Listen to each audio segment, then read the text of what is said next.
XSFM입니다. I, D, W, K.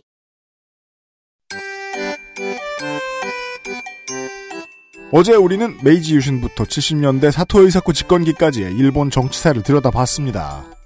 야미 쇼군 시대부터 고이즈미 주니치로에 이르기까지의 나머지 역사를 훑고 나면 비로소 일본 정치, 일본인에게 입헌군주와 그 연호가 의미하는 바를 조금이나마 알 수 있을지도 모르겠습니다. 시사 아저씨처럼 계속 모를 수도 있고요.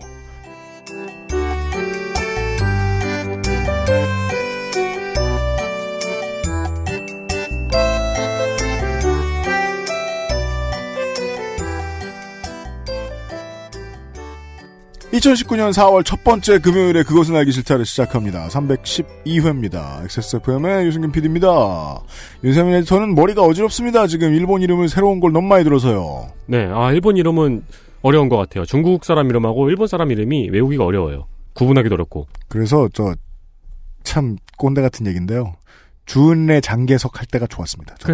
그러니까요. 시사 프로 하니까 이걸 다 컨버전 해야 돼가지고 좀 힘들었더랬습니다. 네. 예. 그리고 유피님은 어저께 이거 수많은 안드로이드 넣느라 힘드셨고요. 네. 지난주에도 그랬는데. 네. 안배 진삼 미워요. 아니, 마이클 두더는 왜? 화가 나서. 지난주에, 네. 어제의 이은 얘기. 잠시 후에 아저씨하고 이야기해보겠습니다. 나의 마지막 시도 퍼펙트 25 전화 영어, 업그레이드된 과일, 건강해진 스낵 프로넥, 대한민국 1호 반값 생리대 29데이즈, 용산의 숨은 보석 컴스테이션에서 도와주고 있는 그것은 알기 싫다. 잠시 후에 시작합니다. XSFM입니다. 제주의 깨끗함을 그대로 담은 감귤, 그 위에 얹은 달콤한 화이트 초콜릿, 입안 가득 녹아드는 색다른 풍미, 촉촉함 속에 감춰진 바삭한 식감, 먹을수록 빠져드는 고급 천연 초코 디저트. 제주의 신선함에 달콤함을 더하다. 과일 그 이상의 맛. 오감만족 과일 스낵 푸르넥 감귤 초코. 다른 슬림 제품에 비해서도 얇아요. 근데 흡수력은 되게 좋네요. 예민한 피부인데 트러블도 안 생기고 착용감도 참 좋아요. 저는 이제 이것만 쓰려고요. 합리적인 당신의 선택. 29days. 안 되긴 안 되고 느리긴 느리고 충분히 고민해보았지만 나는 내가 무엇을 모르는지 모르겠다. 컴스테이션에 들려주십시오. 저희가 전지전능한 것은 아니지만 당신과 함께 고민해볼 의지는 있습니다. 주식회사 컴스테이션.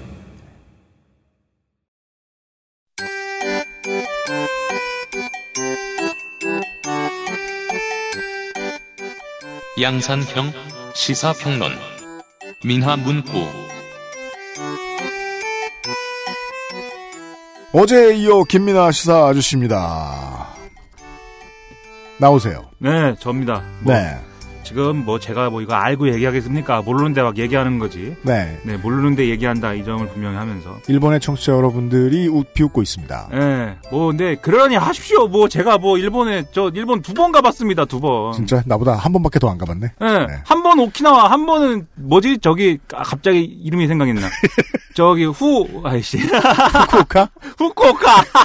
후추 아니고 지금 후추라고 그럴 뻔했는데요. 이런 사람이 지금 일본 현대 정치사를 이야기하고 있습니다. 후쿠오카랑 오키나와 정도 제가 가봤습니다. 여기서 도쿄는 저밖에 안 가봤네요. 부럽습니다. 네. 일본들의 관청이 몰려있다는 가스미 가세키를 가보고 싶습니다. 네. 아무튼 지난번에 이제 사토 에이사쿠가 집권한 이후에 5대 파벌이 형성되는 얘기까지 했는데요. 사토 에이사쿠는 장기 집권을 할 마음이 그렇게 크지 않았던 것 같은데 재선까지만 하려고 했던 것 같은데 아무튼 장기 집권을 하게 됩니다. 지난번에 5대 파벌 말씀드렸지만 그 5대 파벌 중에 사토파를 책임지게 된 다나카 가쿠에이가 중요한 이름입니다. 다나카 가쿠에이 1918년부터 1993년 일본의 64, 65대 내각 총리 대신 별명은 어둠의 장군, 야미 쇼군. 로키드 사건으로 사임하고 감옥에 가느라 재임 기간은 짧지만 이후 여당의 상황, 실세 노릇을 하며 총리와 맞먹는 권한을 휘둘렀습니다. 정치는 머리수는 힘은 곧 돈. 이라는 말로 유명합니다. 오늘의 절반 정도 주인공이지요. 여기도 A가 들어가네요. 네, 그렇죠. 근데 다나카 갖고 B는 없는 것 같아요. 네. 자기가 총리가 되기 위해서 필요한 조직을 형성하기 위해서 사토 에이사쿠가 더 버텨줘야 됩니다라고 계속 주장한 게 아닐까. 그래서 마지막에 사토 에이사쿠가 퇴임할 때 보면 거의 귀찮아해요, 모든 걸. 아, 그러니까 약간 지금 삼성처럼요. 삼성, 약간. 버텨줘야 된다. 네, 버텨줘야. 나중에 퇴임할 때 기자회견을 하는데, 이렇게 왔는데, 약간 역정을 내기도 하고, 이게 그런, 하여튼 에피소드가 있습니다. 근데 그 에피소드까지 다 얘기하면 약간 그렇고, 아무튼 좀 이상했어요, 그때도.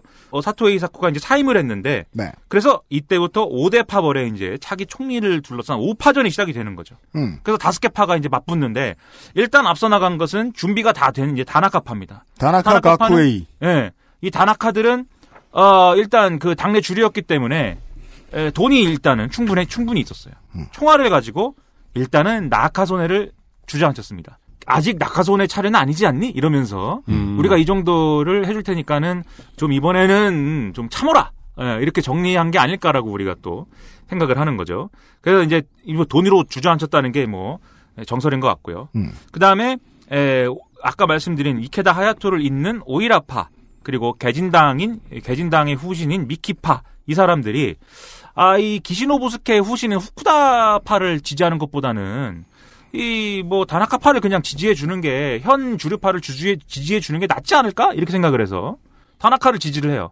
네. 그래서 결국 다나카 가쿠에이가 이깁니다. 이 5파전에서. 그렇습니다. 다나카 가쿠에이라는 사람은 특이한 이력의 사람인데 국민학교밖에 졸업을 안 했어요. 수학교밖에 졸업을 안 했어요. 네.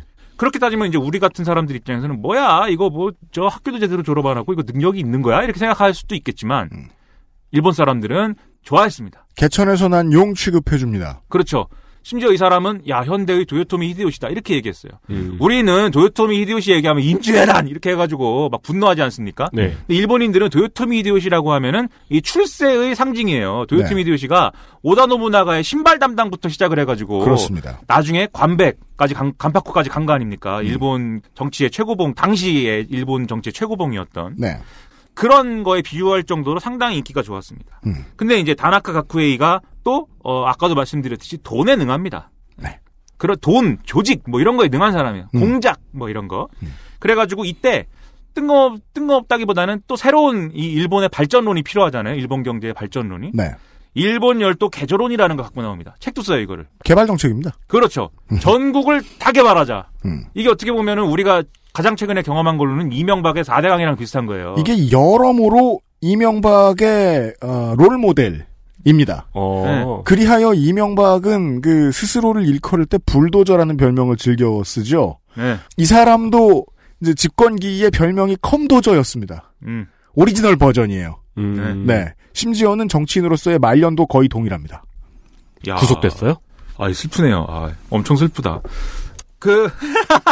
그래서 거시기를 하면서 일본 열도 개조론을 하면서 일본 정치의 고질적인 부패 문제가 여기서 형성이 돼요. 뭐냐면 조기원이라는 개념이 있어요. 조기원. 조기원이 뭐야 하겠는데 사실은 그냥 이 언론이 만들어낸 말인데 예를 들면 그런 겁니다. 건설족, 그다음에 도로족, 우정족 이런 거 그간 어떤 산업 또는 어떤 부문의 이익에 기대서 그것과 관련한 이해관계를 관철시켜 주는 것으로 자신의 정치 권력을 유지하는 국회의원을 족의원이라고 그래요. 산업에 기생하는 정치인. 네. 족의원이요? 네, 그렇죠. 무슨 족의원. 그래갖고 이 족의원들, 그 다음에 이 족의원들의 민원을 접수해서 실제로 정책을 관철시켜주는 관료들. 고위공무원. 네. 그 다음에 이들에게 민원을 제기하고 정치자금으로 로비를 하는 검은 돈을 뿌리는 재계. 이 삼각동맹. 네, 뭐라고요? 경단련. 네. 그렇죠. 네. 그런 사람들이 삼각동맹을 형성을 해요. 그래서 이 구조가 강화되고, 그래서 또 이제 일방적인 개발 정책으로 돈을 무지하게 풀었기 때문에 인플레이션이 조장되고, 네. 이런 이제 어려운 국면들이 이루어집니다. 그래서 결국 1974년이 되면은 벌써 이때 다나카들에게 정경유착이라든지 불법 정치자금 문제라든지 이런 것들이 강하게 제기가 되면서 결국 다나카 가쿠에이가 버티지 못하고 사임을 하게 되는데, 그러면 이제 부패 문제로 어쨌든 사임을 하게 된 거 아니겠습니까? 그러면 이제 나머지 이 다나카 파벌 말고 나머지 4대 파벌에서 이제 그러면 총리가 나와야 되겠죠. 자기들끼리 이제 또 경쟁을 하는데 가장 세가 약했던 미키 다케오를 제외한 나머지 3개 파벌들이 목소리를 굉장히 높이면서 우리가 해야 된다라고 주장을 해요. 그때 당내 원로와 당내 중진들이 이제 뭐 대표적으로 뭐 누가 있는데 그 사람 이름도 복잡하니까 그 사람이 야 이거 너무 니네 새 파벌은 너무 지금 니네한테 총리를 맡겼다가는 이 당이 내가 볼 때는 지금 안 그래도 저 정경유착이라든지 이런 문제 때문에 결단 날 것 같은데 니네도 뭐 별로 자유롭지 않은 것 같고 수습이 안 될 것 같아. 그래갖고 제일 약체인 미키 다케오한테 일단 총리를 주자. 이래서 원래는 자민당의 주류였던 적이 한 번도 없는 자민당의 시작부터 자민당이 뭐야? 예, 아까 하토야마 이치로가 민주당 시작할 때부터 일본 정치의 주류였던 적이 한 번도 없는 미키 다케오가 어부지리로 총리가 되는 이상한 일이 일어납니다. 그러면 미키 다케오가 총리가 되지 않았습니까? 그럼 본인 입장에서는 당장 해야 될 일이 뭐예요? 적폐청산을 하는 겁니다. 부패를 추방을 하고 막 단죄를 하고 막 다 수사를 해가지고 다 박살 내는 거예요. 부패 정치인들을. 그 일을 해야 되는 겁니다. 어제까지는 계속해서 일본의 현대 정치사가 언제부터 자민당 0.75당 체제로 가게 되었는가 라는 이야기를 드렸죠. 근데 이제 됐잖아요. 오늘은 자민당 얘기만 합니다. 네. 네. 그렇죠. 네. 물론 그전에도 야당 얘기는 좀 안 했지만. 네. 그래서 막 이제 열심히 하겠다 미키 다케오가 정치를 깨끗하게 만들기 위해서 이런 막 결의를 다지고 뭘 하는데 그때 미국에서 이상한 일이 또 일어납니다. 미국의 로키드 마틴이라고 있지 않습니까? 로키드사라고 있지 않습니까? 네. 우리 저 군사 무기 만들고 뭐 이런 분들. 예. 이분들이 뭔가 새로운 제트기를 만들었어요. 네. 그거를 세계 각국에 팔아야 될 거 아닙니까? 리베이트를 꽂아준 사건이. 네. 네. 돈을 막 세계 각국의 정치인들한테 뿌렸어요. 네. 그게 미국에서 문제가 됐습니다. 그 상원 청문회에 막 로키드 회장이 가야 되고 막 이런 문제가 발생을 해요. 한두 나라가 아니었습니다. 사우디아라비아, 네덜란드, 독일 서독이죠 그때는. 네. 네. 그래서 여기서 이제 이 양반들이 이 로키드의 이제 관계자들이 거의 이제 취조를 당하는데 그걸 하다 보니까 일본으로 간 돈도 있는 거예요. 네. 근데 일본으로 간 돈은 그러면 어떤 경로를 통해서 어디로 갔냐를 계속 추적을 한 결과, 그게 다나카 가쿠의 본인까지 갔다가 된 거예요. 네. 지금 다나카 가쿠에는 전 총리 아닙니까? 네. 전 총리가 총리한테까지 직접 지금 미국에서부터 온 로비 자금이 갔다라고 하면. 우리 컴도저가. 네. 정밀하게. 네. 로비 자금을 받았구나. 네. 이거는 엄청난 사건이죠, 사실. 그래서 이때 부패 정치인 딱지가 딱 붙고, 네. 그 다음에 여기에 더해서 미키 다케오가 추진한 이런 일본 정치의 어떤 부패 척결에 대해서 다른 파벌들이 사실 아까 말씀드린 이 조기원 관료 그다음에 재계 삼각동맹으로부터 다른 파벌들도 자유롭지 않잖아요. 그런 부분에서 사실 이 사람들이 불만을 갖고 이러면서 야 이거 미키 다케오한테 계속 맡겨놓을 수가 있겠느냐라고 하면서 미키 끌어내리기를 시전을 합니다. 당내 소수파한테 정권을 맡겼더니 네. 우리 목에 칼을 드는구나. 네. 되는구나. 네. 그래서 이때 막 흔들어갖고 미키 다케오를 결국 끌어내리게 되고요. 이 상황에서 야 이거 이놈의 당은 내가 신분이 나갖고 더 이상 있을 수가 없어라고 얘기를 하면서 나는 굉장히 깨끗한 사람인데 이 당에 못 있겠어라고 얘기하면서 나간 사람이 고노요헤이입니다. 네. 고노요헤이 1937년 일본의 최장기 중의원 의장 지금의 외무상 고노 타로의 아버지 위안부 피해자 강제동원 인정과 사죄의 최초 사례로 이후 전쟁 범죄 관련 이어진 일본 정치인의 담화, 외교 조치들의 효시가 된 고노 담화를 관방장관이던 1993년에 내놓은 것으로 한국에서 유명합니다. 고노요헤이 등의 일부들이 뭐 신자유 클럽이라는 이름을 만들었고 이 당은 뭐 이상해 이러면서 나간 분들이 있고 그리고 이 사건을 거치면서 다나카 가쿠에는 그야말로 부패의 상징이 돼서는 야미쇼군이라는 별칭으로 불리게 됩니다. 네. 야미쇼군일 때 야미는 뭐냐면 이게 그 암흑할 때 암자예요. 아. 네. 암 장군이죠. 그래서 암흑 대장군. 네. 네. 그냥 들으면 맛있는 쇼군 같은데. 야미. 그죠. 옴념념. 네. 디저트를 잘 만드는 쇼군 같은데. 네. 암흑 대장군과 아수라 백작과 네. 우리 마징가는 신도 악마도 될 수가 있습니다. 네? 그것을 보여주는 야미쇼군이. 네. 네. 이런 일련의 사건, 소수파인 미키 수상이 총리가 몰려나게 된 사건까지, 그리고 그 뒤의 전후를 합해서 자민당 내의 다나카 후쿠다 전쟁이라고 부르는 거죠. 각복전쟁. 네. 난 자꾸 이렇게 한글로 읽는 걸로 외우면 안 되는데. 아니, 근데 굳어가지고 머릿속에서. 근데 신기한 게, 네. 전임 총리의 부패가 밝혀졌는데, 오히려 그쪽의 권력이 더 확대가 됐네요. 전임 총리 쪽의 계파가 더 다수파니까요. 그러니까 이 부패를 막아야 돼! 이러면서 더 난리를 피운 걸까요? 그렇죠. 네. 그래서 그 목소리가 커진 거고. 네.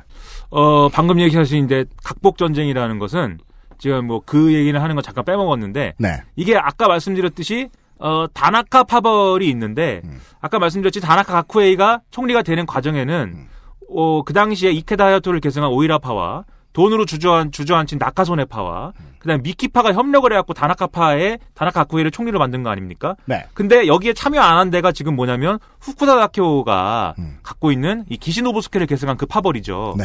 자주 노선을 주로 외치는. 그래서 그 파벌하고 다나카하고 싸웠다고 그래서 다나카 후쿠다 전쟁. 근데 다나카 가쿠에이 할 때 가쿠가 각이거든요. 각. 네. 여러분 그 가쿠빈이라고 아십니까? 가쿠빈. 그게 뭐예요? 그 뭐지? 산토리 가쿠빈. 위스키. 예. 알아요. 예, 그게 왜 가쿠빈이냐면 그 각병이어서 가쿠빈이잖아요. 그 각이 각자예요, 그게. 가쿠. 그다음에 후쿠다 할 때 후쿠가 또 복자입니다. 복. 예, 그래서 각복 전쟁이다 이렇게 얘기를 하죠. 그렇습니다. 아무튼 그 구도가 또 그래서 다나카 후쿠다 전쟁 구도가 뒤에도 좀 이어지긴 하는데 어쨌든 그런 상황이었고 그래서 야미 쇼군이 이렇게 또 등극을 하게 됐습니다. 그때 총리를 한 게 이 미키 다케오가 물러가고 총리를 한 게 후쿠다 다케오예요. 후쿠다 다케오. 예, 후쿠다 다케오가 먹었어요. 네. 예. 왜냐면은 아까 말씀드렸듯이 주류가 아까 말씀드린 미키 다케오까지 다나카 파벌에 그런 식으로 이제 연결이 돼 있었기 때문에 네. 다나카 파벌을 함께 만들었기 때문에 거기 연루가 안 된 후쿠다가 먹는 거죠, 그러면. 예. 후쿠다 다케오 시절이 한 번 굴러가고 2년 굴러가고 재선을 이제 하느냐의 문제를 결정하는 총재 선거를 또 해야 됩니다. 총재 선거를 하는 과정에서 우리 야미쇼군이 가만히 있지 않았어요. 저는 안 돼. 떨어뜨릴 거야. 그래갖고 여기서 이제 이케다 하야토를 계승한 오이라 마사요시를 지원을 합니다. 오히라 마사요시 1910년에서 1980년 일본의 68, 69대 내각 총리 대신 당내 주류 다나카파의 대표주자로 총리까지 지냈지만 그의 집권기에 사실상 마쿠 실권자인 다나카 가쿠에이의 그림자 취급을 당하기도 했습니다. 야미 쇼군 다나카 가쿠에이가 이명박과 비슷한 모습은 여기서도 등장합니다. 네. 박근혜가 대선 후보가 되는 데에 영향력을 행사해요. 자기 조직을 이용해서. 여튼. 그렇죠. 그래서 오이라 마사요시를 지원을 해왔고 오이라파가 이제 후쿠다파를 이기고 승리를 합니다. 네. 그래서 오이라 마사요시가 또 총리가 돼요. 근데 오이라 내각에서는 여러 가지로 경제가 좀 안 좋았어요. 오일 쇼크 이런 것이 왔기 때문에. 그리고 또 그 미국 내에서 사지에 몰린 닉슨의 금태환제 정지. 네. 라는 커다란 변수가 있었습니다. 네. 그 브레이튼 우즈 체제가 종식됐다는 거는 그 달러하고 금을 이제 같은 비율, 일정한 비율로 이제 유통할 수 있게 해주다가, 네. 즉 금에도 달러와 비슷한 힘을 주었다가, 네. 그걸 종식시켜 버림으로써 그냥 물질, 파란 그 종이로서의 달러의 힘을 너무 많이 높여놓은 거예요. 네. 엄청 어려운 얘기하죠. 금태환제 종식이라고 하는데요. 네. 네, 사람 이름 같이 들리는데. 네, 금태환. 이때, 네, 금태섭 동생 금태환. 이때 이후로 신흥 경제 강국들이 와르르 흔들립니다. 네. 안 그래도 제일 센 달러가 훨씬 사실상 원톱 기축 통화가 됐기 때문에 네. 이때 피해를 많이 본 나라들 중에는 일본도 있었습니다. 네. 네. 거기다가 일본이 세금 구조가 뭐 이상해가지고 소비세를 이제 도입을 하려고 그랬어요. 소비세라는 게 우리나라로 따지면 이제 부가가치세랑 똑같은 겁니다. 네. 결론적으로 얘기해서. 근데 우리도 지금 예를 들어서 부가가치세가 없는데 갑자기 부가가치세를 붙인다고 그러면 화가 날 거 아닙니까? 그렇죠. 당장 모든 물건의 가격이 10%씩 올라야 되잖아요. 네. 그러니까 일본 사람들도 소비세를 도입하면은 물가가 오른다고 그래갖고 싫어했어요. 그래가지고 이 오이라 내각이 흔들립니다. 거기다가 오이라 내각은 뭡니까? 아까 말씀드렸듯이 다나카의 돈으로 된 내각 아닙니까?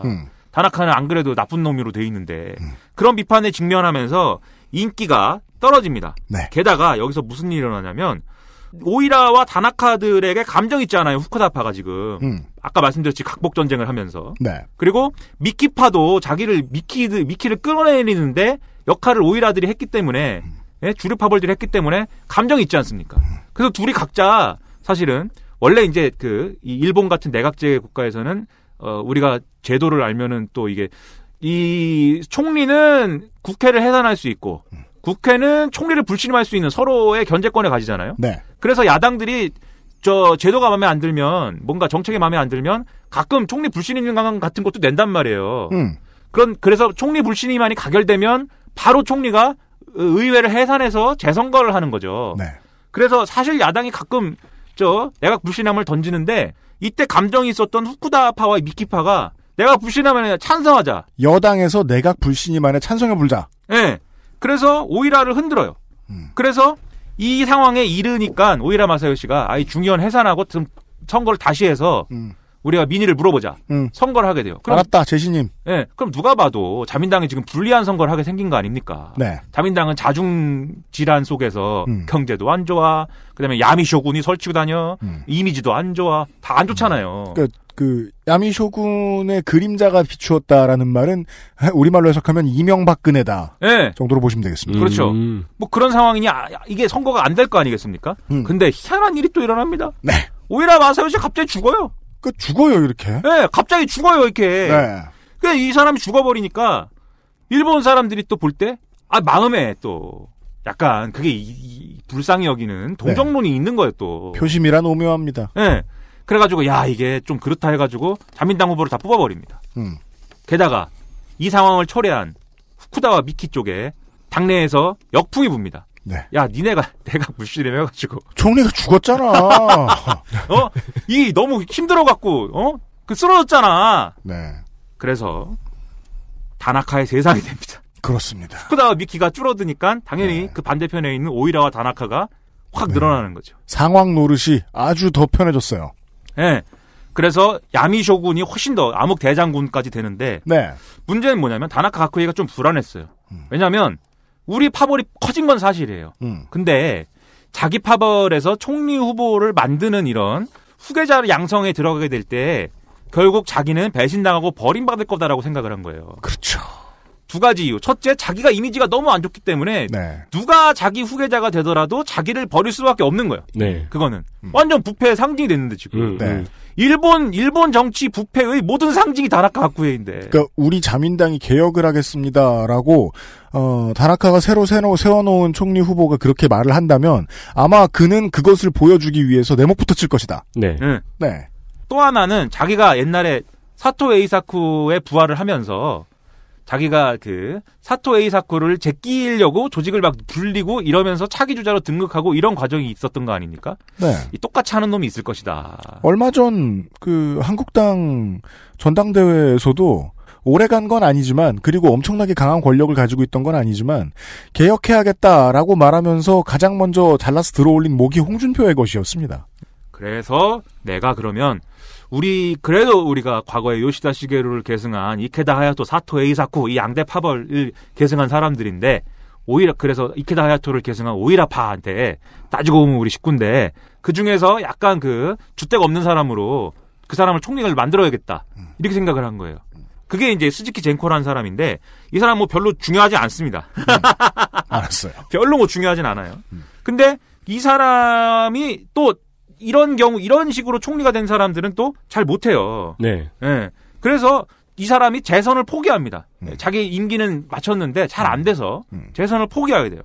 그래서 이때 그러면 이 상황 어떻게 수습할 거야? 다나카파랑 오이라파가 다시 모여가지고 머리를 맞댄 끝에 지금까지 참았던 나카소네한테 기회를 한번 줘보자.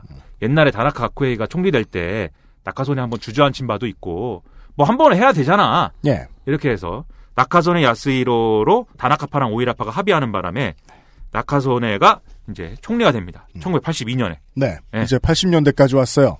엄청 빠릅니다. 뭐 별것도 아니기 때문에 엄청 빨리 갈 수 있습니다. 네. 더 빨리 해요. 지금 밖에 조성주 기다려요. 아, 그렇구나. 네. 네. 나카소네 야스히로라는 사람은 여러분이 이제 실물을 보셨는지 모르겠는데 키가 큽니다. 네. 머리도 커요. 그게 그 일본 정치인들에게 흔히 있는 외모적 특징이 아니란 얘기죠. 네. 일본 정치인들은 이제 미국 사람이랑 있으면 약간 왜소한데. 네. 그래갖고 사람들이 볼 때 믿음직해요 좀. 미국 사람이랑 있으면. 야, 이 크고 뭐. 어느 나라나 그 비슷하군요. 네. 약간 이제 호우대가 좋아. 그런 게 있고. 그다음에 이 사람의 이 노선이라는 게 있습니다. 그 전까지와는 좀 이렇게 한 번쯤은 전후 이후의 상황을 결산하는 이런 노선을 내세우는데 첫째. 친미 우리는 친미다. 친미를 분명히 하는데 친미를 분명히 함으로써 뭘 할 거냐면 지금 냉정구도지 않습니까? 1980년대면은 네. 소련 대 미국의 관계 속에서 미국의 편을 들면서 국제적인 역할, 국제 정치에서의 충분한 역할을 우리가 할 수 있는 국면을 만들어서 재무장을 해야 된다. 즉 미국 편을 들면서 미국의 한 편으로서 재무장할 거다. 그래서 이때 신미럴 관계 이런 게 나오기도 하죠. 그러면서 내셔널리즘 복권을 추진을 합니다. 그게 이제 오늘날 얘기하는 적극적 평화주의의 기원이죠. 네. 한국의 입장에서 아주 비판적으로 보면 궁극주의의 회귀를 위한 그렇죠. 효과적인 첫발. 네. 네. 그리고 국내적으로는 신자유주의 개혁을 통해서 아까 계속 이 자민당 시대의 약본을 이뤘던 혁신 세력들을 분쇄할 것이다. 네. 네, 이 노선을 내세워요. 네. 그래서 이게 아까 말씀드린 대로 론 야스, 로널드 레이건하고 나카소네 야스히로의 밀월 관계를 일본 사람들은 론 야스 이렇게 해가지고 많이 표현을 언론에서 했는데 이 론 야스로 대표되는 미일 간의 신밀월 관계, 그 다음에 국철 민영화 등의 이제 그 신자유주의 정책. 국철 민영화. 네, 철도 민영화를 한 거예요. 네. 이때 그러니까 우리나라 따지면 철도 노조가 엄청 셌는데 철도 노조를 철도를 민영화해버리면서 철도 노조가 박살이 납니다. 개박살 납니다 이때. 철도 노조만 민영화할 수도 있나? 네, 철도 노조. 되게 이명박이 솔깃할 만한. 네, 그럴 수는 없고. 아무튼. 네. 근데 저는 이 해석이 저도 맞다고 보는 게 노조가 강성하기 때문에 공기업을 민영화시켜버리는 경우도 많이 있단 말이에요. 아, 그렇죠. 예. 그다음에 역사교육, 오늘날의 교과서 문제로 대표되는 역사교육의 전면적 우경화, 그리고 군비 증강, 그리고 야스쿠니 신사의 참배. 이런 것도 다 나카소네의 업적입니다. 네, 현직 총리 최초의 신사 참배자입니다. 네. 전두환 시절의 총리죠. 네. 네. 그래서 이런 정책들이 대내적으로 굉장히 논란을 많이 일으킬 수밖에 없는 거고, 그 다음에 오이라파의 경우에는 그동안 오이라 마사요시가 펼쳐왔던 이런 외교 정책이라든가 이런 거하고 좀 이런 행보가 상충된다고 봐서 좀 견제했어요. 나카소네의 이런 행보를. 거기다가 나카소네 파벌은 아까도 말씀드렸듯이 다나카의 전적인 지원이나 오이라파의 어떤 용인 없이는 사실 형성되기 어려운 국면이기 때문에 자기 마음대로 100%의 정권을 추진하지는 못했던 거거든요. 그렇기 때문에 사실은 여기도 다나카 야미쇼군의 그림자가 있어. 이게 다나카소네 내각이야. 이런 비판을 사실은 받던 국면이 있습니다. 네. 한국의 정치학자들은 이 다나카 오쿠다 전쟁 이후의 자민당 체제의 4분 5열 때문에 한국만이라도 내각제하면 안 된다라고 주장하는 근거로 삼지요. 이걸. 네. 그런 상황이었기 때문에 나카소네 야스히로는 또 그것에 어떤 반발로 그러면 총리 원맨쇼, 총리 개인기로 이 상황 돌파하는 수밖에 없다. 파벌 구도가 아니라 이렇게 생각을 하게 돼요. 그래서 아까 말씀드린 허우대가 멀쩡한 이런 외모적 특징에 그것이 결합이 돼서 대통령형 총리라는 총리상을 이제 나카소네 야스히로가 만들어냅니다. 그게 외모와 연관이 있는 건가요? 크니까. 그러니까 유권자들에게 직접 얻은 인기를 마중물로 무언가를 해보자. 왜냐하면 요 앞에까지 나왔던 얘기는 유권자들의 눈치를 봐가면서 뭘 한 게 아니라 당내 파벌들의 눈치를 봐가면서 한 거잖아요. 그렇죠. 네. 여기서 얘기하는 대통령형 총리라는 건 국민들의 지지를 직접 얻어 총리가 된 것처럼 해보자. 라는 얘기입니다. 당내 합의가 아니고. 그렇습니다. 그래서 수상관저의 권한이 확대돼요. 네. 그러면 이게 종합하면 어떤 모델이 되냐면 우경화를 했기 때문에 극우파로부터 지지를 얻습니다. 네. 그리고 다나카파와 협력하고 있기 때문에 다나카파는 아까 말씀드린 조기원 관료 재계의 삼각동맹으로 주대계는 아직 개발이 덜 되고 개발이 막 지금 진행되고 있는 농촌 지역에서 사실은 표밭이 있었어요. 다나카파에. 그래서 다나카파의 힘으로 농촌 지역에서 지지를 얻을 수가 있습니다. 나카소네 내각이. 거기다가 나카소네가 뭔가 지금 신자유주의 개혁이라든지 뭔가 개혁을 하고 있지 않습니까? 기존의 어떤 이 모순을 타파하는. 네. 저 사람이 뭔가 개혁을 하고 있기 때문에 도시에 사는 화이트 칼라의 지지를 또 얻어요. 이 모델을 나카소네 야스히로 시절에 이미 확립을 한 겁니다. 네. 그래서 요런 모델이다, 나카소네가. 그리고 이도저도 아닌 사람들 입장에서는 키가 커서. 네. 네. 그 키가 큰 것도 사실은 저 키가 크고 이런 외모가 아주 괜찮은 사람이 수상으로서 권력을 휘두르면서 수상이 중심이 된 개혁을 뭔가 추진하기 때문에 야, 이제 믿을만해. 이런 게 있는 거죠. 네. 그래서 이 지지 획득 모델이 이때 만들어졌고 그다음에 그런 과정 속에서 다나카파벌은 계속 영향력을 키울 수밖에 없는 거 아니겠습니까? 이때는 거의 자민당 내에 다나카파의 정치 자금이 안 들어간 데가 없다 이렇게 얘기할 때예요. 돈과 공작으로 모든 걸 야미쇼군, 암흑 대장군이 하는데 그 와중에 다나카파 내부에서 불만이 쌓입니다. 네. 왜 우리 후계자 안 키워주냐? 우리 언제까지 남의 호노릇만 해야 되냐? 우리가 이 파벌에 얼마나 오랫동안 충성을 했는데 우리는 자리 한 자리 하면 안 돼요? 네. 쇼군? 네. 이 다나카가 계속 얘기하죠. 날 배신할 거잖아. 하지 마. 근데 그 와중에도 후계자는 알아서 크게 마련합니다. 네. 그게 이제 다케시타 노보루예요. 다케시타 노보루. 1924년에서 2000년 일본의 74대 내각 총리 대신 80년대 이후 자민당 최대 파벌이 된 다케시타 파벌의 우두머리 1988년 리크루트 스캔들로 사임합니다.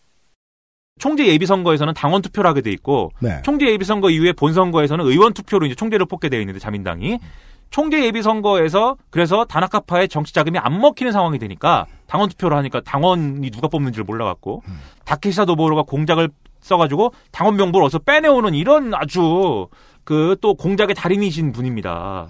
그런 분이 내가 뭔가 해야 되겠다라는 생각에 다나카파를 이탈을 해갖고 딴 살림 차립니다. 네. 그때 만든 게 경세회라는 조직이에요. 네. 그래서 다나카쿠에가 너무 화가 납니다. 충격을 받아서 뇌경색으로 쓰러집니다. 또 쓰러졌어.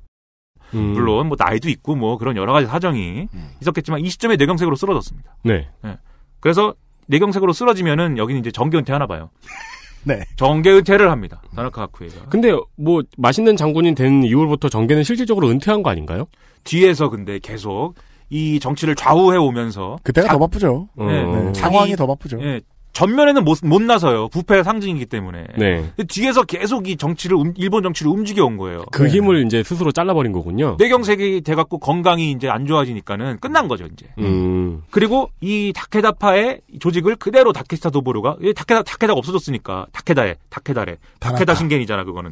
다나카파의 조직을 다 다케시타 도보로가 흡수해요. 네. 그래서 경세회가 다나카 파벌이 됩니다. 네. 이 회자 들어가는 것도 있어요. 아까 말씀드린 이케다 하야토 시절에 소득 배분 계획이라든지 이런 브레인 역할을 한 게 굉지회입니다.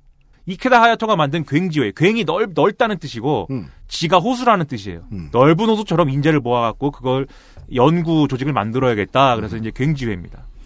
일본에서 가장 오래된 회자 붙는 파벌이 굉지회입니다. 회자 붙는 파벌. 네. 그 뒤를 이어서 이 다케시타파의 경세회가 등장을 이때 합니다. 이런 상황이 됐는데 이제 나카소네 야스히로가 퇴임할 때가 됐는데 자기가 딱 보니까는 이런 일련의 상황 속에서 아직도 파벌 구도가 너무나 자기들끼리 싸우고 있는 게 너무 심각해갖고 이 파벌 구도를 그대로 뒀다가는 이 자기 이후에 이제 총계 선거가 또 이 당을 결단내는 수준까지 갈 것 같다 이런 생각을 해요 나카소네가. 물론 그렇게 얘기를 하면서 자기가 원하는 사람을 총리로 지명해야겠다라는 생각도 있었겠죠. 그래서 다른 파벌들이 야 그게 되니 안 되니를 갖고 입씨름을 하지만 결국 나카소네의 그 현란한 개인기에 밀려가지고 결국 그럼 나카소네가 한번 저 후임자를 지명해 보시오 뭐 얘기가 이렇게 됩니다. 그럼 나카소네가 딱 봤을 때 그래도 뭐 믿을 건 누구냐? 예? 오이라파는 자기의 어떤 정책에 대해서 계속 딴지를 걸었고 첫째. 그 다음에 원래 후쿠다파하고는 안 좋고 이때 후쿠다파의 수장이 아베 신타로입니다. 아베 신타로는 아베 신조의 아빠죠. 그러니까 다른 파벌에 줄 수는 없다. 네. 그래서 나하고 그래도 계속 좋은 관계였던 다나카파의 뒤를 이은 다케시타 노보로한테 줘야 되겠다. 네, 아까 말씀드린 그 경세회요. 네. 그래서 다케시타 노보로한테 직을 물려줍니다. 그러면 다케시타 노보로가 이렇게 총리를 갖고 갔잖아요. 그러면 또 다케시타 노보로로만 또 자기 파벌로만 주를 형성하기는 좀 그런 거예요. 그래서 이 논의에서 배제된 다른 파벌, 아까 말씀드린 오이라파하고 그 다음에 후쿠다파 아베 신타로가 이끄는 얘네를 같이 끌어들여서 야 우리 이제 사이좋게 지내시다 해가지고 일종의 통합지도부를 꾸립니다. 범주르파를 형성을 해요.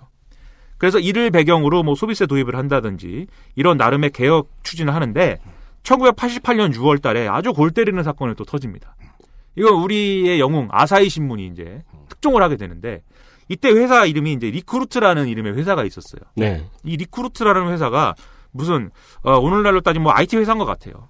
이 사람들이 과거에 이제 나카소네 시절에 미공개 주식을 이 정권의 이제 정치인들에게 막 뿌린 거예요.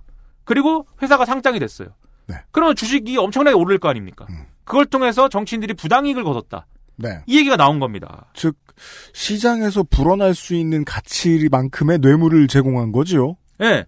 그리고 방금 말씀드린 범주류에 속한 모든 사람들이 여기에 연루됐다. 네. 다케시타 노보루, 그다음에 아베 신타로, 그다음에 오이라파의 대장이었던 미야자와 기이치라는 사람이 있어요. 이 사람도 나중에 수상을 하는데 여당의 주류들에게 해일처럼 몰려닥친 사건 리크루트 사건에 대해서 소개를 해드린 적이 있습니다. 네. 그래서 다케시타 노보루 내가 그냥 붕괴해 버립니다. 그래서 벌써 보세요. 로키드 한번 맞고, 예? 리크루트 한번 맞고, 네. 일본 사람들은 정치에 뭔 희망을 갖겠습니까? 네. 그래서 자민당이 뿌리째 또 흔들리는 상황이 되는 거예요. XSFM입니다.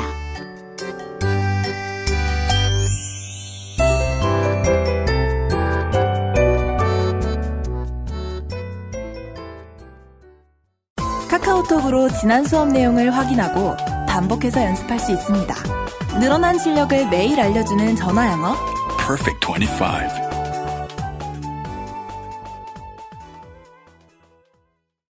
(100%) 국내 생산, 유해물질 무첨가.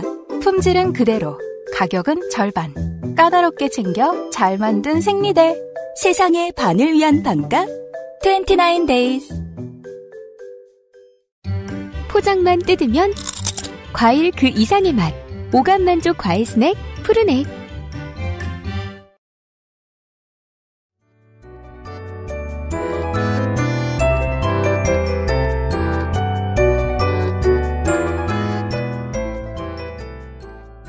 그러다 보니까 당연히 주류들은 자민당이 뿌리부터 흔들리니까 주류인 다케시타파가 자기들끼리 싸우기 시작합니다. 예, 네가 연루가 됐니 안 됐느니. 예. 그러면서 비주류화된 아까 말씀드린 나카소네파에다가 오이라파, 후쿠다파는 이제 비주류화된 거 아니에요? 다케시타 노보르 대각이 붕괴했기 때문에. 이때 자기들의 악글자를 딴 YKK 동맹이라는 걸 또 맺어요. 네. 지퍼 같죠? 그 지퍼랑은 상관이 없나요? 네. 네. YKK가 Y가 뭐 야마자키 타쿠인가 뭐 그런 사람이 있어요. 야마자키 타쿠의 Y. 그다음에 고이즈미 주리치로의 K. 사람 이름이겠죠. 네. 가토고이치의 K. YKK 좀 유치한 이름을 자기들이 줘가지고. 왜 그래요? JYJ 팬들이 듣고 있어요. YKK 동맹. Y2K도 아니고. 네. Y2K 맞네. YKK니까. 네. YKK. 네. 이 YKK는 네. 이 비주류들의 신진 세력들이에요. 비주류 파벌들의 신진 세력들이 전면에 나서면서 YKK가 된 건데. 아무튼 이때 고이즈미 주니치로의 이름이 등장하는군요. 네. 이 고이즈미 주니치로는 이때 후쿠다 파벌에 사실은 소속돼 있었습니다. 그리고 이 YKK들이 이 뭔가 정치 자금으로부터 자유로운 정치개혁 이런 것들을 요구하기 시작하고요. 그 상황에서 1992년에 또 뇌물 스캔들인 사가와 규빈 이런 사건이 또 터져요. 사가와 규빈이라는 회사는 뭐 택배라든지 물류 이런 거를 하는 회사인 것 같아요. 네. 그런 회사들이 또 돈을 먹였다.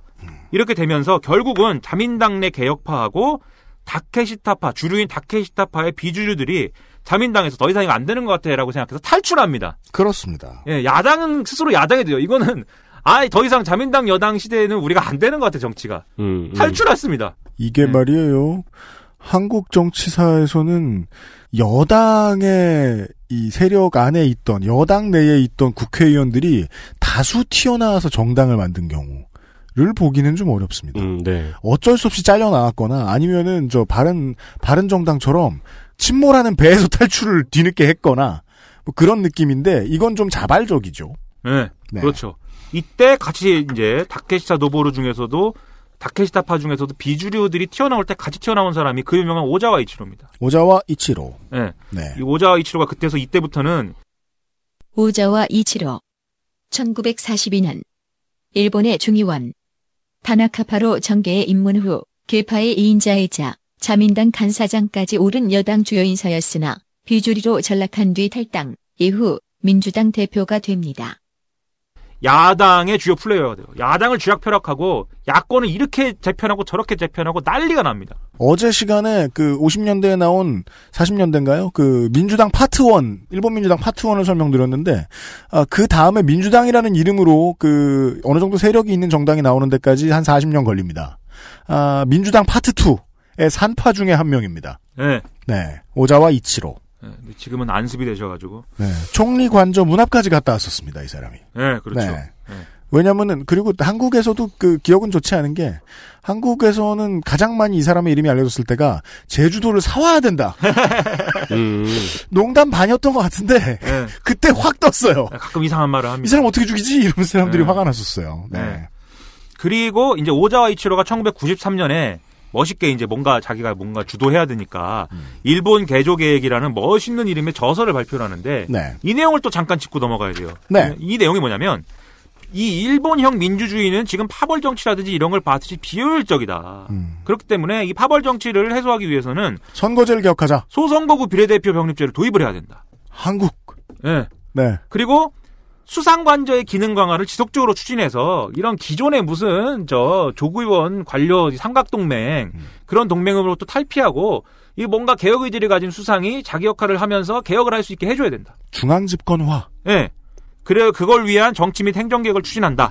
이 내용이 있고요. 한국이 시간만 나면 떠드는 것에 반대입니다. 네. 예. 그리고 세계 경제의 초강대국이 이제 우리가 됐기 때문에 이것에 책임을 다해야 된다. 그러기 위해서는 미국과 공동 보조를 맞춰야 되고 그러려면 전수방위가 아니라 평화 창출 전략을 모색해야 된다. 네. 그러려면 내가 개헌까지는 얘기하지 않는데 헌법 구조를 여기 헌법 구조가 이제 우리는 군대를 갖지 않는다라는 내용 아닙니까? 네. 헌법 구조를 적극적 능동적 평화주의로 해석을 해가지고 국제 역할을 예를 들면 뭐 평화유지군 파견이라든지 이런 거 우리가 할 수 있어야 되지 않느냐? 네, 이런 얘기를 딱 써요. 네. 그다음에 경제에서는 지금 우리 경제의 또 이게 경제가 제대로 안 돌아가는 또 문제가 폐쇄적인 종신고용, 그다음에 연공임금제 이런 것들이 경쟁을 방해하고 아까 말씀드린 삼각동맹의 주요한 또 그러한 또 역할을 만드는 근거가 되고 있기 때문에 네. 이걸 개혁해야 된다. 그러려면은 결국은 신자유주의적 개혁을 통해서 개방적 사회로 이행해야 된다. 요 스토리는 이제 90년대를 경제인으로서 살아나왔던 사람에게는 쏙쏙 들어옵니다. 왜냐하면 아닌 사람한테는 앞뒤가 안 맞아 보이는 게 아니 기득권층의 동맹이 문제가 되는데 왜 노동자의 종신고용이나 연공임금제를 버려. 이게 신자유주의를 맞이하는 보수 정치인들의 일반적인 앞뒤가 안 맞는 레토릭입니다. 네. 그동안 이렇게 부패가 심했으니까 노동자를 더 탄압하면 어떨까? 네. 직원들은 회사에 충성하고 회사는 직원을 버려라. 네. 네. 그래서 이렇게 되면 지금 오자 이치로가 야권의 주요 플레이어 아닙니까? 그리고 이 내용은 아까 앞에 말씀드린 나카소네가 내세운 개혁 노선하고 거의 동일해요. 네. 그럼 지금 여든 야든 간에 비슷한 얘기를 하고 있다는 거예요. 네, 비슷한 개혁 방안을 공유하는 상황이 지금 이른 겁니다. 네. 그래서 이제 55년 체제의 혼란이 이 이후에 이어지는데 이때 이제 호소카와 모리히로라는 기인이 등장을 하시는데 호소카와 모리히로. 호소카와 모리히로 1938년 일본의 79대 내각 총리 대신 실제로 중세 구마모토 지역 퇴호의 자손이자 종전 직전의 총리 대신 고노의 후미마로의 외손자이기도 한 가문의 유명세를 배경으로 50대 초반의 젊은 나이인 1993년 38년 만에 비자민당 총리로 등극합니다. 일단 호소카와라는 성이 네. 일본에서는 위대한 성이에요. 이게 전국시대부터 이어져 나오는 성입니다. 예. 그리고 이 사람 무슨 자기가 도자기 전문가라고 자꾸 주장하는데 지금 요새 도자기 믿고 막 이래요. 아무튼 이상한 사람이에요. 근데 이때 이 사람이 등장하면서 7개 야당이 정치개혁을 하자. 왜냐하면 지금 아까도 말씀드린 자민당의 추문과 이런 파벌 정치에 의한 이런 염증과 이런 뭐 난리가 있기 때문에 이걸 바꾸려면 정치개혁해야 된다. 평생 야당하니 좋습니까? 네. 못 살겠다 갈아보자. 네. 네. 그래서 우리가 7개 야당이 모이면 서로 얼마나 의견이 많이 다르겠어요. 네? 하지만 원포인트 정치개혁 하나만 갖고 우리가 연정을 만들자라고 해갖고 원포인트 정치개혁 연정을 이뤄요. 93년도에 비자민 연립정권이 등장하면서 자민당 정권이 드디어 바뀝니다. 네. 그러면 자민당이 이제 야당이 됐어요. 그러면 뭔가 새로운 모습을 보여줘야 되는데 다 지금 다 뭐 비례에 연루돼갖고 없지 않습니까? 그렇죠. 그래서 옛날에 집 나간 아까 잠깐 말씀드린 고노요헤이 있지 않습니까? 네. 고노요헤이를 불러와갖고 네, 우리 좀 어떻게 해봐. 그래갖고 총재를 시켜줍니다. 한국당이 가장 참고해야 되는 순간의 역사입니다. 이때가. 네. 예. 그래서 이 고노요헤이가 고노다마도 하고 이때 자민당이 기존의 어떤 노선보다 중도화된 거예요. 중도화 온건화된 것입니다. 이때. 네. 우경화를 벗어 던집니다. 순간. 네. 그리고 1994년 4월에 이 호소카와 내각이 결국 이제 선거제도 개혁을 일단락시켜요. 그리고 나서 무슨 세금 얘기가 이상해지는 바람에 다시 또 호소카와 내각이 붕괴합니다. 그 다음에 이제 이 다음부터는 얘기가 약간 복잡하지만 자민 사회 사키가케, 이 사키가케라는 데가 있는데 네. 그게 이제 지금 오늘날의 하토야마 유키오 등이 만든 리버럴 세력이 만든 조그만 신당이 있었어요. 그래서 지샤샤 연정이라고 하는 거를 또 만드는데 여기까지는 뭐 복잡하니까 또 이 얘기하면 또 1시간이니까. 그 다음에 이 과정을 거치면서 이게 이상해지면서 약간 그 총리 선출 과정이 약간 꼬이면서 또 이상하게 사회당의 무라야마 노미이치가 총리를 하게 됩니다. 즉 자민당하고 사회당하고 사키가케가 연정을 했는데 그중 다수는 자민당이었을 건데 어떻게 하다 보니까 사회당 당수가 총재를 하게 된 상황이 되고 사회당이 그래서 여당의 핵심이 된 거예요. 그전까지는 혁신 세력이었던 사회당이. 그러면서 사회당도 우경화가 가속되고 네. 자민당이 자기들끼리 싸워서 나뉘어지고 분열하고 그래서 아까 말씀드린 55년 체제의 한 축을 담당했던 사회당이 이때 거의 공중분해됩니다. 그리고 아까 말씀드렸던 나카소네 개혁 때문에 자기 지지 기반도 많이 허물어졌고요. 그 철도 노조가 없어지고 이러면서 없어진 건 아니지만 그래서 야권은 자연스럽게 또 오자와 이치로의 정치적 공작이 주되게 작동하는 이런 국면이 돼서 일본에 있는 모든 정치 세력이 보수화됩니다. 네. 그래서 여기서 개혁이란 결국 나카소네가 얘기했고 오자와 이치로가 얘기한 그게 개혁이 되는 거예요, 그냥. 사회당이 더 이상 개혁을 말하는 아이콘이 될 수 없는 시대가 온 거예요. 자민당만 무너진 게 아니라는 거죠. 그렇죠. 그러니까 55년 체제가 다 좀 뭉개졌다, 약간. 그렇죠. 서로 모두. 그리고 나서 이제 자민당이 정권을 되찾아오는 과정이 생기는데요. 무라야마 내각이 이때 뭐 지진도 일어나고 그다음에 테러, 우리 또 그 알실의 대표 컨텐츠 있지 않습니까? 옴질리교. 네. 이 테러, 그다음에 또 불황, 그다음에 미군이 오키나와에서 나쁜 짓 하고 이러면서 무라야마 내각이 이제 붕괴하고 무라야마 도미치가 사임하는데 그러고 나서 지금 이미 연립 정권을 이루고 있지 않습니까? 자민당이 사회당하고. 네. 여기서 다케시타파의 주류였던, 즉 오자이치로와는 별개의 노선이었던 하시모토 류타로라는 사람이 YKK를 대표해서 나온 고이즈미 주니치로를 꺾고 총리가 됐습니다. 네, 자민당 정권을 되찾아옵니다. 네. 이 하시모토 류타로라는 사람은 이전에도 이력이 일본 유족회 회장, 그 다음에 다함께 야스쿠니 신사에 참배하는 국회의원 모임 회장, 이런 걸 역임했기 때문에 이미 구구파에 그 색깔이 있다, 이렇게 평가를 받고 있었어요. 근데 다른 모임은 막 유족회 무슨 회 이런데 이 다함께 야스쿠니 신사에 참배하는 국회의원 모임 회장은 되게 이름도 길고 정직하네요. 네, 그리고 좀 정감 있잖아요. 모임 이렇게. 뭐 전범회라고 하든가. 네, 좀 귀엽잖아요. 또 이렇게 얘기하니까. 다 함께라니. 아무튼 이런 사람이 이때 우리나라 IMF 시절 수상이 되는데요. 그게 관계가 없느냐? 관계가 매우 큽니다. 이 사람이 가지고 온 폭풍이 있죠. 사실상 아시아 금융위기의 주인공이라고 보기도 합니다. 하시모토 류타로 총리. 네, 그래서 하시모토 류타로가 거기다가 자기 딴에는 나름 경제에 전문성이 있다. 이렇게 주장을 하면서 내가 집권하면 한국은 바로 망한다. 네, 그래서 행정, 재정, 사회보장, 경제, 금융, 교육이라는 6대 개혁 뭐 이러면서 행정기관 효율화, 그다음 수상관저의 중앙행정기관 강화 이런 거를 아까 말씀드린 그 개혁 노선을 똑같이 추진해요 또. 네. 네. 그리고 미일동맹 강화 이것도 원래 나카소네 등등이 주장했던 오자이치로가 주장했던 이 노선을 또 똑같이 합니다. 네. 그리고 이 시기에 혁신 세력이라는 사람들은 오자이치로가 계속 정계 개편을 이렇게 추진하고 저렇게 추진하면서 거의 뭐라고 합니까? 거의 풍비박산이 나요. 즉 하시모토 류타로를 견제할 수 있는 어떤 그런 근거들이 다 없어집니다. 뭐로 가도 자민당이 된 것입니다. 다시. 네. 그래서 하시모토 류타로가 민족주의와 신자유주의가 동거할 수 있는 신우파적 전환의 시동을 본격적으로 걸게 됐다라고 이 일본의 조치대 교수인 나카노 코이치라는 사람이 책에다가 썼습니다. 네. 그 사람이 쓴 책 우경화하는 일본이라는 책이 있어요. 네. 그 책을 한번 이걸 듣고선 한번 읽어보십시오. 한동안 민족주의가 민족주의 자주국방, 민족주의 평화헌법 수호 정도의 아젠다로 갈려 있다가 90년대 후반에 아시아와 신흥 경제국들에게 모두 외환위기가 닥치면서 네. 민족주의랑 신자유주의가 붙어먹습니다. 네. 그 조류가 됩니다.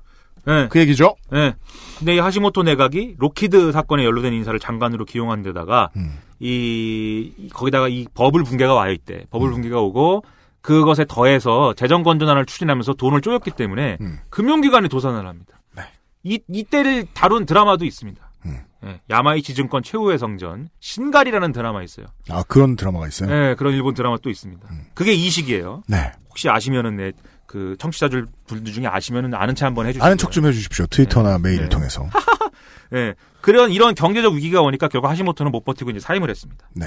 그 다음 총리. 네. 그 다음에 오부치게 이조가 이제 하시모토 류타로의 뒤를 이어서 총리가 되는데요. 이때 왠지 모르게라기보다도 당내 주류를 형성할 때 가토파라고 또 있는데 얘들이 이제 구오일합하죠. 네. 예, 이제 이걸 들으시는 분들도 머리가 막 헷갈리기 시작하지 않습니까? 그렇죠. 아까부터 헷갈리기 시작했죠. 네. 네. 이 하시모토 류타로의 정치적 선조를 따지면은 사토 에이사쿠인 거고, 네. 이 가토파라고 지금 불린 쿠오이라파의 선조를 따지면은 그것은 이케다 하야토파인 겁니다. 네. 네. 여기를 제끼고 원래 기시 노부스케로부터 이어진 모리파랑 동맹을 맺어서 네. 주류파를 형성을 해요. 오부치 게이조가. 그리고 오자와 이치로가 주도하는 자유단하고 또 연정 시도를 하기도 하는 이런 시도를 하는데 이때 오자와 이치로가 또 뒤통수를 치거든요. 연정 이탈을 통보하면서. 네. 그래서 오부치 게이조가 뇌경색으로 쓰러져서 또 사망을 합니다. 배신당하면 다 뇌경색으로 쓰러지네요. 그러니까 제가 볼 때 일본 사람들이 굉장히 치열하게 사나 봐요. 그러게 말이에요. 예, 신경을 굉장히 많이 쓰나 봐요. 그러면 또 오부치 게이조 사망했으니까 어떡하냐 또 비상시국이 된 거 아닙니까? 그래서 당내 파벌들이 모여서 누구를 총리로 정할 거냐? 네. 그래서 모리요시로를 총리로 정하게 됩니다. 모리요시로 1937년 일본의 85, 86대 내각 총리 대신 우파가 보기에도 위험한 발언을 서슴지 않아 전체적으로 인기가 없었고 취임한 지 단 1년 만인 1994년 고이즈미 주니치로에게 정권을 넘깁니다. 네. 모리요시로는 사람이 방금 말씀드렸다시피 기시노부스케부터 이어진 자주노선을 주장하는 그 파벌이잖아요. 네. 그래서 이상한 말을 자꾸 해요. 자주노선이란 극우. 네. 일본이라는 나라는 실로 덴노를 중심으로 한 신의 나라다. 네, 이 집권하자마자 이 얘기를 하는 바람에 야 우리 일본이라는 나라는 신정을 분리한 나라다. 근데 총리가 지금 저렇게 얘기하면 어떡하냐 이래갖고 아주 집중 포화를 맞고 그다음에 이때 그 어업 실습선 이제 실업계 고등학생들이 타는 어업 실습선이 이제 사고가 나는데 네. 이게 사고가 났음에도 불구하고 골프를 좋아했는지 골프를 계속 치고 이래가지고 이런 것들이 문제가 돼갖고 사임을 합니다. 이 과정에 자민당 내부에서 또 반란이 일어나고 난리가 났어요. 그게 뭐 가토의 난이라고 있습니다 또.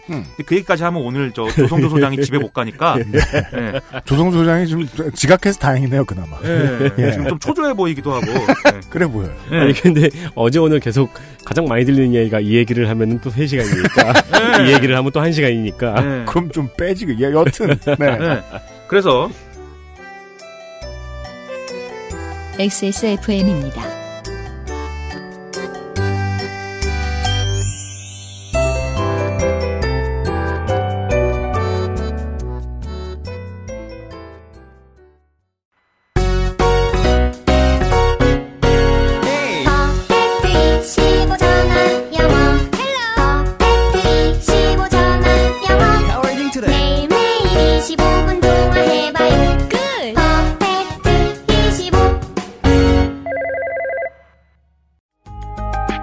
용산 선인상가 21동 1층 130호 주식회사 컴스테이션 서울 02-2120-2337로 전화 주십시오. 주식회사 컴스테이션.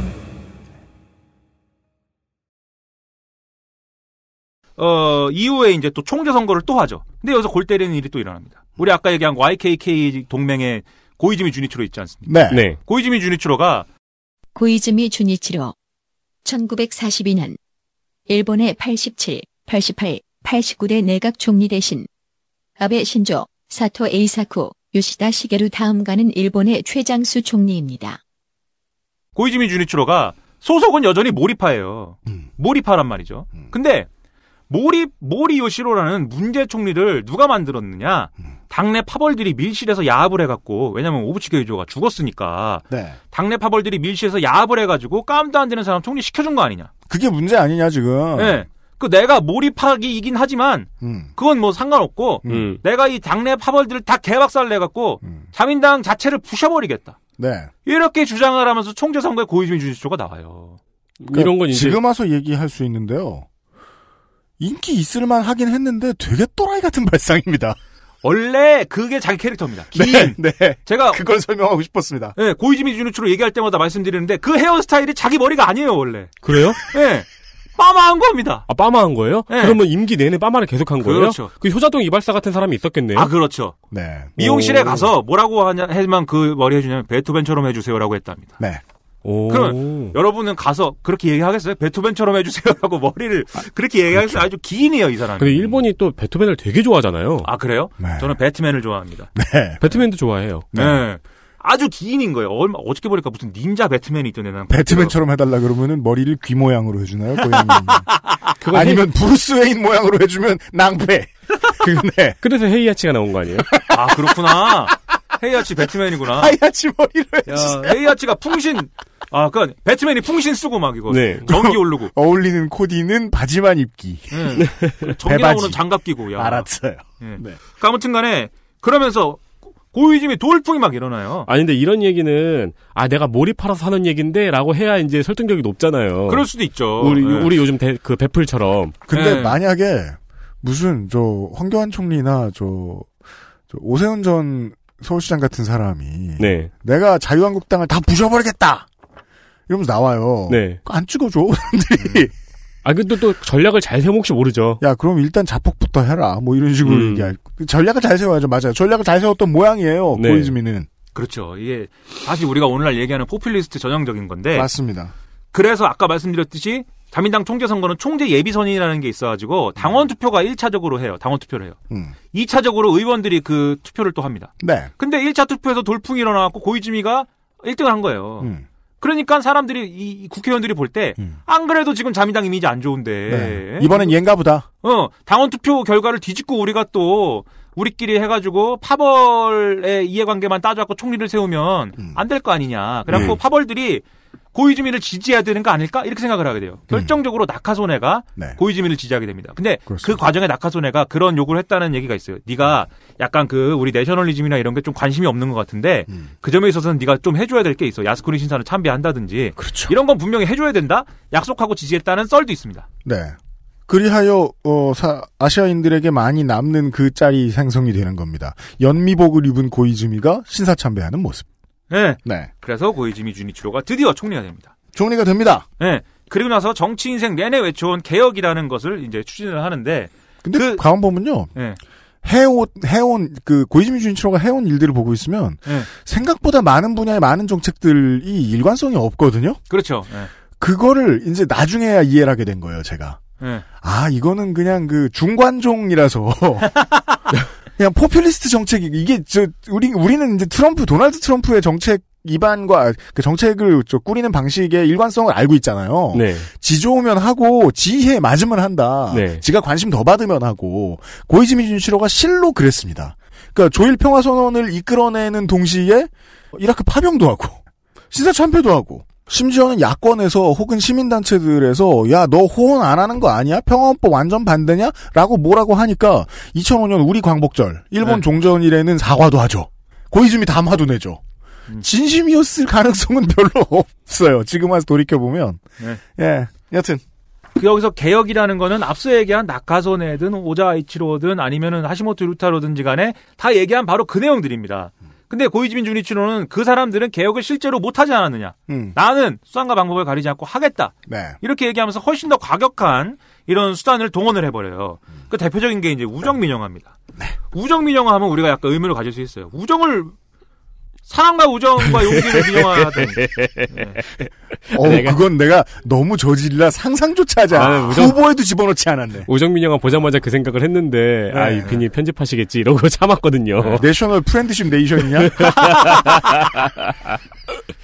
이 우정이라는 거는 뭐 다들 아시겠죠? 우체국 말하는 겁니다. 네. 우체국. 네, 우체국 말하는 건데. 우정도 돈 주고 사. 네. 네. 이게 우체국을 중심으로 한 여기가 사실은 아까 계속 말씀드린 다케다와 다케시타들의 구식 정치에 돈 정치의 원흉이다라고 딱 찍은 거예요. 네. 무슨 얘기냐면 여기가 이제 일단은 우정 관료들이 있고요. 우정 정책을 관할하는. 그다음에 동네에 특정 우편국장 뭐 이런 게 있는데 이건 뭐냐면 우체국 국장을 하는데 그걸 세습을 하는 우체국장이 있습니다. 그러니까 메이지 시대에 만들어진 풍습이래요. 그럼 이들은 대를 이어서 그 지역에서 우체국장을 하면서 유지로 활동해 왔기 때문에 자민당의 지표원으로 기능을 하고 있는 겁니다. 네. 그래 이 사람들이 보세요. 그러면 이 사람들하고 그냥 우정관료랑 유착하고 그게 자민당의 조기원들이랑 유착한다. 그래서 이게 바로 파벌의 동력이다. 네. 이렇게 본 거고. 그다음에 우편이라는 데가 우편만 하는 게 아니고 우리도 하지 않습니까? 저금을 하지 않습니까? 보험도 하고요. 네. 이런 금융을 우정이 하기 때문에 관에서 하는 금융 때문에 민간에서 하는 금융이 위축된다. 그렇기 때문에 우정이 하는 이 금융은 관치금융이다. 관치금융 때문에 금융이 충분히 발전을 하지 못해가지고 우리가 버블 붕괴 이후에 금융이 이렇게 개후진 것이다. 개혁의 깃발로 민영화를 선택한 이유. 네. 갖고 이걸 딱 치고 그 다음에 이렇게 형성된 우편저금 등을 통해 우정금융을 통해서 형성된 자금이 결국은 공기업으로 들어가서 공기업의 방망경영을 촉발한다. 그래서 우정민영화를 치면 우리가 직면한 무수한 모순들을 해결할 수가 있어요라고 말합니다. 고이즈미가 주장했습니다. 네. 그러면 지금 아까도 말씀드렸듯이 이 구조에 의해서 정치를 해온 사람들이 있단 말이에요. 네. 대표적으로 무슨 뭐 가메이 시치카 이런 사람들이 있었는데 그건 뭐 복잡하니까 그 사람들 우정민영화 반대해서 막 당을 나가버리고 난리가 나요. 알았어, 복잡해. 반대하는 사람들이 있지 않습니까? 그럼 네. 고이즈미 주니치로가 이 사람들을 어떻게 진압하느냐? 공천을 안 줘버립니다. 배신의 정치. 네, 공천을 안 줘버리고 그리고 그래도 부득불 무소속이든지 다른 당에 가든지 해서 나간 사람들이 있을 거 아니에요? 출마한 사람들이 있을 거 아니에요? 네. 그런 사람들에게는 자객 공천을 다 해버립니다. 네. 아니 이게 다 현실성 이렇게만 들으면 현실성이 되게 없는 얘기인데 네. 이게 다 성공한 거예요? 그렇죠. 성공했습니다, 이게. 그래서 고이즈미가 아주 이런 정치적 행동들이 다이나믹하다고 그래가지고 고이즈미의 극장 정치라고 그러죠. 네. 이 극장 정치라는 말이 여기서 나온 겁니다. 그래서 완전히 이 우정민영화를 통해서 자기 위주의 정치 구도를 만드는데 이렇게 된 원동력 중 하나가 소선거구제입니다. 소선거구제가 되면서 파벌의 공천권이 약화하면서 중대선거구제의 파벌 공천권이 약화되면서 총재의 공천 권한이 증대되면서 생긴 일인 거죠. 그죠. 이 선거구제가 이렇게 바뀌고 네. 내각제에서 총재의 권한이 대통령과 비슷해졌더니 이 정도의 재앙이 왔다. 네. 물론 다 제도 때문은 아니겠지만 그렇죠. 전적으로 그렇다고는 볼 수 없죠. 예전에 그 전 시대에 일본 정치인들이 꿈꾸었던 수상에게 좀 더 권한을 많이 주었을 때 생길 수 있는 일들은 이건 아니었을 거라는 거예요. 네. 더 좋은 일들이 생길 줄 알았겠지. 공천 학살 막 한 손으로 하고 그럴 줄 알았나? 그렇죠. 예. 네. 그래서 이때 당시에 또 고이즈미가 자기 총재 권한으로 한 게 뭐냐면 파벌 영수들하고 협의도 없이 자기 후계자들을 대량으로 막 키웁니다. 네. 그때 키워진 인물들이 이른바 고이즈미 호크스라고 불렸던 아베 신조라든지 그렇습니다. 네. 고이즈미 호크스라는 단어. 네, 고이즈미가 키운 매파들이라는 뜻이에요. 네. 매파들이 있습니다. 그때 대표적인 인물이 아베 신조였어요. 네. 그리고 아까 자객 공천하지 않았습니까? 그리고 이때 그다음에 이제 그 우정민영화 반대한 사람들 지역구에 또 공천했을 거 아니에요? 네. 이때 고이즈미 우정민영화에 찬성하는 사람들 공천된 사람들을 고이즈미 칠드런이라고 부릅니다. 네. 네. 그래서 이런 고이즈미 칠드런이라든지 고이즈미 호크스들이 4세대 주자군으로 쭉 형성이 되면서 고이즈미 때까지 이어진 이 개혁 노선이 지금 일본 정치에 주요한 레토릭이 이제는 완전히 된 거예요. 아까 말씀드린 나카노 고이치 교수의 표현을 일면 신우파적 전환이 완성된 겁니다. 고이즈미 대에 가서. 네. 그러니까 고이즈미의 체제를 완성시켰다는 건 무슨 뜻이냐면 고이즈미가 해놓은 방식을 이게 얼마나 효율적인가를 보고 배운 정치인들은 그 다음에 이런 걸 똑같이 한다는 거죠. 모자에 개혁 이렇게 써놓고서 네. 칼을 들고 뭐를 자기 마음대로 막 쳐가면서 자꾸 오른쪽으로 간다. 네. 예. 그리고 그 와중에 인기 얻을 짓은 최대한 일관성이 있든 없든 아무거나 다 한다. 나랑 막 생일이 같은 뮤지션 누구 있어? 엘비스? 그럼 추천 앨범을 내 얼굴을 바꿔내볼까? 인기 얻으면 돼요. 10만 장도 넘게 팔렸습니다. 고이즈미가 추천하는 엘비스 노래 모음. 와, 진짜요? 엘비스 네. 프레슬리 많이 하셔요, 이분이. 네. 그래갖고 미국에 가갖고 엘비스 흉내내고. 엘비스 프레슬리 흉내내고. 조지 부시 앞에서. 네. 기인이에요, 이 사람이. 네. hen진. 여튼. 네. 그래서 이제 고이즈미 시대가 끝나고 나서 아베 신조가 집권을 하고 아베 신조가 집권을 했는데 똑바로 못 돼갖고 정권이 넘어가고 네. 정권이 넘어간 다음에 절치부심한 아베 신조가 뭐 그 전에 또 자민당 수상이 있었지만 다시 집권을 하고 갓나우터가 잘 못하고. 네, 그래서 이런 과정을 거치면서 이제 오늘날에 이른 건데 네. 이 모든 걸 이렇게 길게 떠들면서 제가 말씀드리는 건 이런 얘기입니다. 현실에 뭔가 불만족이 있어요. 현실에 뭔가 불만족이 있는데 메이지 시대는 어떻게 했습니까? 이 현실의 불만족을 해결하려면 제대로 된 뭐 시민혁명이나 이런 대의민주주의 도입이 아니라 천황제를 되살려야 돼. 이렇게 얘기했지만. 그 다음에는 뭐예요? 이게 현실의 불만족을 되살리려면 우리가 메가더가 강요한 이런 평화헌법이 아니고 내셔널리즘 복구, 보통국가로의 전환 이런 게 필요해. 이렇게 얘기한 거 아닙니까? 무기를 다시 주시자. 네. 그리고 현실의 불만족을 해결하기 위해서는 지금 이런 연공서열제나 뭐 이런 노동 경직성이 아니고 신자유주의 개혁이 필요해. 사실은 답이 아닌 거를 계속 답으로 내놓으면서 자기 정치를 강화해온 게 네. 일본 정치를 이렇게 다 관통하는 어떤 레토릭이거든요. 무기를 드는 것이 개혁, 군국주의를 거부하지 않는 것이 개혁, 네. 노동권을 빼앗는 것이 개혁. 네. 아베 신조가 지금 추진하는 우경화라는 게 정확히 여기에 들어맞는 겁니다. 우리가 왜 이렇게 힘들게 사느냐? 사실은 그때 메가더 장군에 의해서 부당한 처우를 받은 것부터가 시작인 것이다. 네. 그 이전 상황으로 돌아가야 된다라는 게 아베 신조가 얘기하는 아름다운 나라의 실체인 거죠. 그리고 그 얘기를 주구장창 하면서 예를 들면 중국하고 적대하고 뭐 우리하고도 적대하고 북한과도 적대하고 아베 신조가 인기를 얻은 하나는 지난번에 말씀드린 이제 납북자 문제인데 납북자 문제라는 게 일본 사람들의 큰 충격을 준 게 뭐냐면은 우리가 가해자만 되는 게 아니고 피해자도 돼 이거거든요. 피해를 입은 겁니다. 예. 그 피해를 복구하는 것이 즉 북한에 아주 세게 행세하는 것이 현실의 불만족을 해결하는 방법이에요. 이 모든 게 집약되어 있는 게 아베 신조의 정치인 것입니다. 그러면 이게 어떤 결론에 이르게 되냐면 아베 신조 한 사람의 어떤 문제 아닌 것이다. 이 레이와라는 연호를 둘러싸고 일어나는 여러 논란이 아베 신조 한 사람의 문제가 아니라 일본 정치 구조적 문제인 것이고 일본 정치가 가는 방향에 대한 그 풍향계다. 예. 더 나아가서는 사실 일본 정치에서 우리가 발견하게 되는 정치 일반의 문제가 있다. 그리고 이게 오늘날 우리가 세계 곳곳에서 볼 수 있는 극우 포퓰리즘의 동력 중 하나가 이런 방식의 정치고 그건 제가 볼 때 한국에서도 나타날 수 있고 나타나는 것 같다 이런 생각을 했다는 거죠. 그럼요. 네. 네. 이틀에 걸쳐서 내가 이걸 했다. 그렇습니다. 네. 네. 레이와가 주는 어감을 네. 가지고 유출을 하는데 한 2시간쯤 걸렸습니다. 네. 실제로는 2시간 반이 걸렸지만요. 네. 아무튼 네. 이런 이야기를 해주셨습니다. 뿌듯하네. 네. 그렇습니다. 네. 이틀 털었습니다. 잽사 지하철 타고 목동으로 가시고. 네. 김민아 아저씨 수고 많으셨습니다. 감사합니다. 우! 네. 일본 정치사를 좀 돌아보았습니다. 네. 예. 실제로는 안 돌아본 것 같아요. 왜냐면 일본 이름들을 들었습니다. 얘기가 너무 길어지니까. 예, 그 할아버지들 그 게이트볼 회 출석부 이름 듣는 것 같기도 했고요. 그러니까요. 다만 아베 신조는 그 북한에 대해서 마이크를 누가 주고 카메라를 들이대면 센 얘기밖에 안 합니다. 오프 카메라 오프 레코드에서는 무슨 소리를 할지는 모르겠습니다만 한 라인이 있을 테니까요. 우리나라보다 훨씬 잘 돼 있겠죠. 다만 요건 알 수 있습니다. 북한의 나쁜 소리하고 고압적으로 나와가지고는 납북 피해자가 있다면 돌려받지 못할 것입니다. 네. 1조 협상? 조일 협상의 결과는 평화협상의 결과가 납북자 송환이었다는 것을 고이즈미 시절을 살았던 일본인들은 잘 알고 있거든요. 네.